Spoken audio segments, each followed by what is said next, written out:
Yes, the Met Police have confirmed that migrant sex offender Brahim Kaddour-Cherif has been rearrested after being accidentally released from prison. Well, our Home and Security editor, Mark White, joins us now with more. Mark, it's been a long time coming.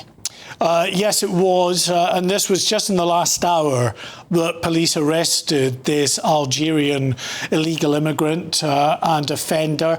It was in Black Horse Lane, which is in Finsbury Park in North London. It followed a tip-off from a member of the public. Scotland Yard said that officers were dispatched to the scene immediately, found Kaddour-Cherif at that location and arrested him without incident, we're told. So, of course, David Lammy, the Minister of Justice, will be mightily relieved that this man is back in custody now. But there are so many other questions. He'd been on the run, or let out and on the run for 6 days, wasn't it? So it was quite a head start. So he was still in London. Remember, he was released from Wandsworth Prison, so hadn't really travelled that far. Which is often the case. You know, people will go to areas that they know, people that they know. We know that he had connections to the Westminster area and also to Tower Hamlets.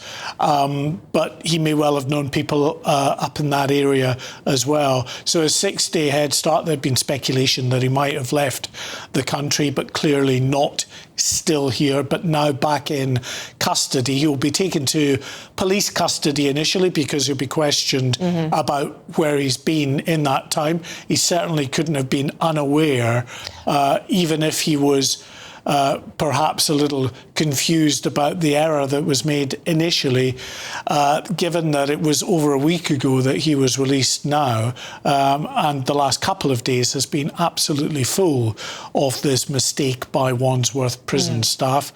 He wouldn't have been unaware of that. So that will form part of the police investigation. There's a possibility, you know, that there could be some kind of penalty, an extension to his prison time if that is what follows from this anyway, because of his apparent unwillingness to give himself up when he would be aware that there was a manhunt for him. But remember, there is a process already underway that the government has confirmed to us to get him removed from the UK and back to Algeria. He was in that process actually at Colnbrook Immigration Removal Centre, which is near Heathrow Airport, when somehow he found his way, not through his own volition, but the authorities released him from there into the care of the prison service, we believe, pending other criminal matters. This is an individual who has 10 other offences against him, either convictions, previous convictions, or other cases that are working their way through the courts. All of that, I think, probably will be a moot point at the end, because I think there will be an expedited process now to get him out of the country. Much has happened with Hadoush Kabatu, who, by the way, when he was captured after 48 hours on the run, was recaptured in that same area of London. Yes. And yet, Mark, I mean, this guy overstayed his visit visa half a decade ago. The government knew that he was an illegal migrant half a decade ago. They could have removed him half a decade ago, and yet he remained in the country. The process was so slow, so ineffectual, that he went to go on to commit not one, but at least 2 crimes that came into the eye of the state. Including one sexual offence. A sexual offence, indeed. And then one trespass with a view to steal. I mean, it just boggles the mind, frankly, that he was able to stay for quite so long and then go on to commit so much crime. Well, I think what is important in this whole issue, while there is rightful focus on the mistakes that have been made within the prison system and on the Ministry of Justice and the Justice Secretary, David Lammy, we shouldn't get away from that. There is such a deep crisis within the prison service that we need to focus on, but also we shouldn't forget the part that the Home Office has once again played in this. As you say, 5 years ago they knew that this man was an illegal immigrant. As I say, he's been described in the nicer term by the government as a visa overstayer, but effectively it's illegal. It's an illegal immigrant. Do they have for an illegal migrant?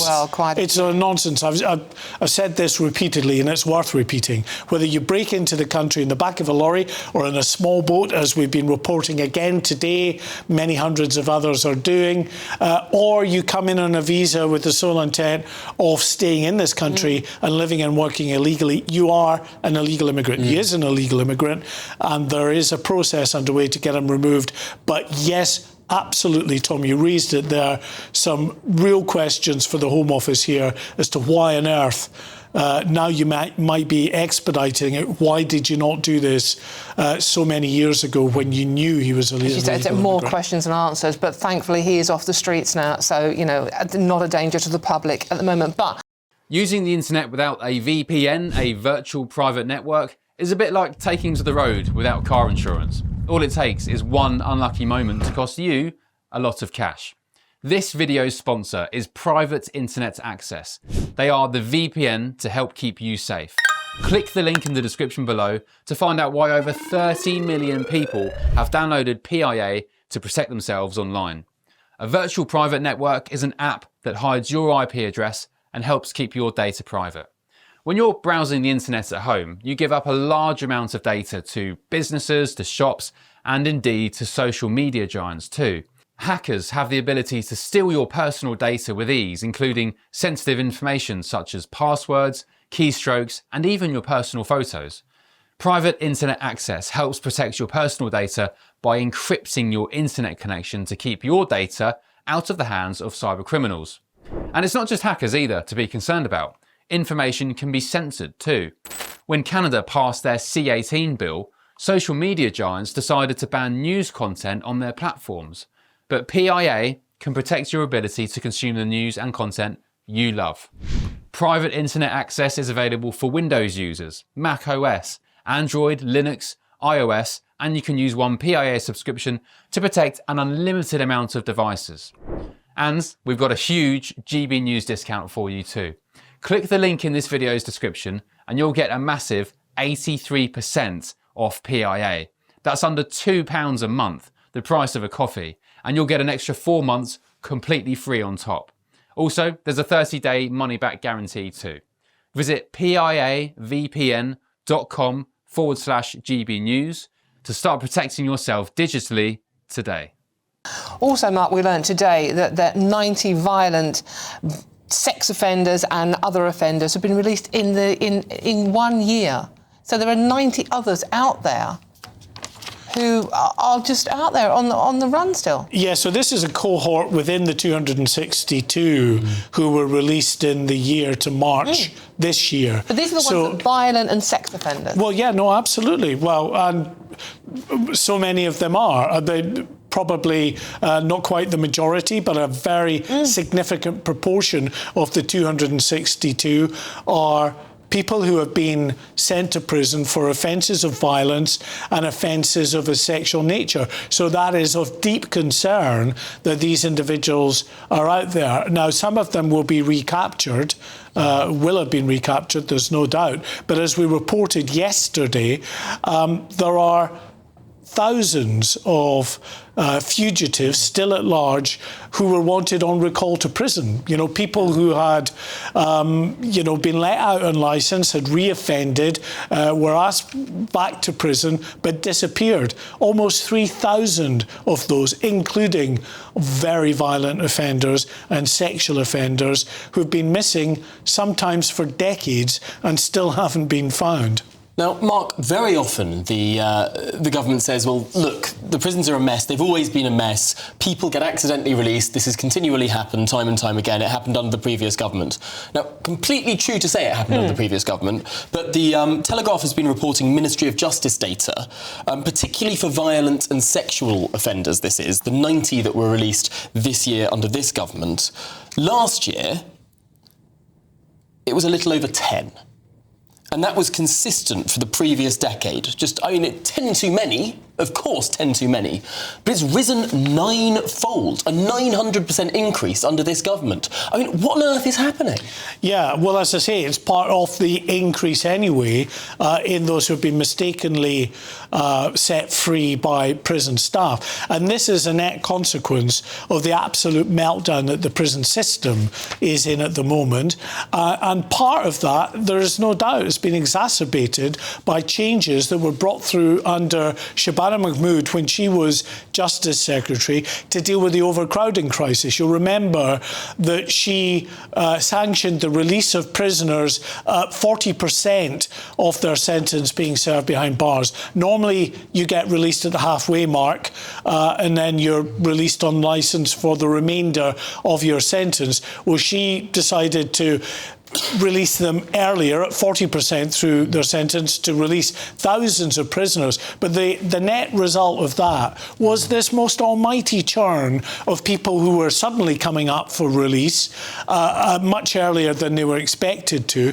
And the prison service, in dealing with those that have to be released, have to go through very complex, and it's, we've heard in the last day or two, it's all done, by paper trails, pen and paper. So it's the confusion. It's the fact that some people thought they had a leaving date. Everyone knows their leaving date has changed, but no one can quite find out what their actual leaving date is. And also because the complexity of the penal system in the way in which sentences are passed, and you get, specific tariffs on certain sentences, and then the early release scheme. And add to that confusion what you have at Wandsworth, which is a remand prison. So in a remand prison, what that means is they deal with those who are actively in the process. They're still presumed innocent until they're found guilty or otherwise at a criminal trial. But in a remand prison, you're dealing with remand prisoners who, by the nature of the fact that they are facing a court case, have to go in and out of the prison on a much more regular basis. So in a prison where you don't really have remand prisoners, it's a bit less of a problem, it's still an issue, but in a specific remand prison, you've got prisoners going in and out to court, days in court, back and forward all of the time. All have to be, paperwork has to be done, signed out, signed in. It's the year of our Lord 2025. Why is this stuff not on computers? I mean, why is this not in zeros and ones that can be absolute in who is in and who is out? This is what David Lammy is saying, though. He is blaming the fact that it is a paper trail and that the whole system now needs to be put on digital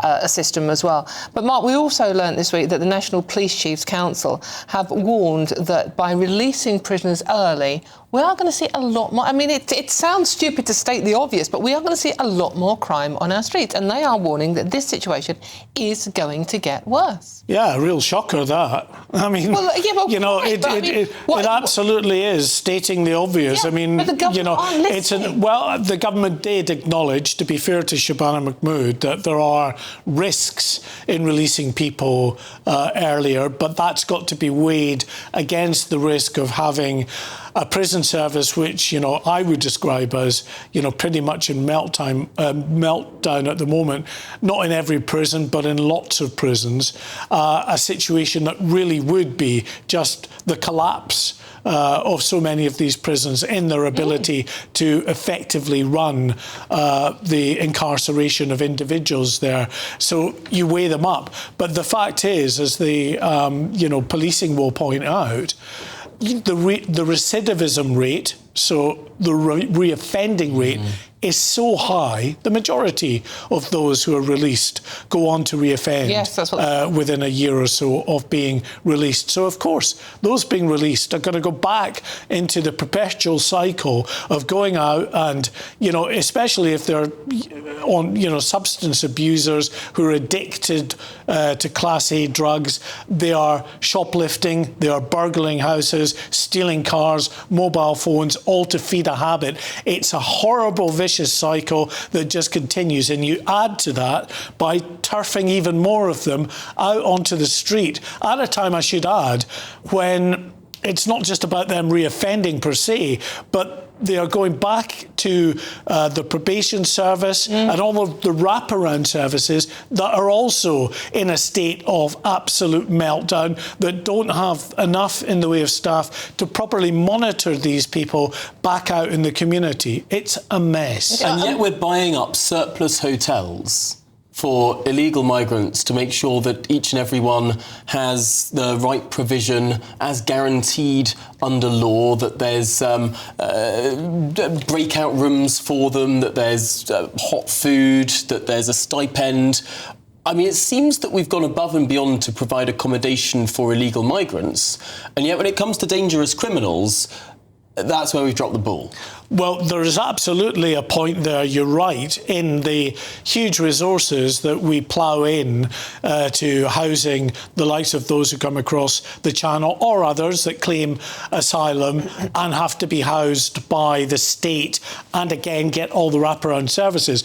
But there's another issue here, and that is, of the 1,000 that have crossed the English Channel in the last 24 hours, a proportion of those will go on to commit criminal offences in this country. So they are all adding to the strain on the criminal justice system, which is already, as I say, in a really, really difficult place at the moment. All being added to in, what is just this absolute, vicious cycle of offending, re-offending, people coming over and adding to the burden that the criminal justice system has to cope with. Mark White for now, thank you very much. And if you are just joining us, we're bringing you the breaking news that Algerian immigration offender Brahim Kaddour-Cherif, who was released from HM3 Wandsworth in southwest London 6 days ago, has been rearrested in North London today and is now in custody.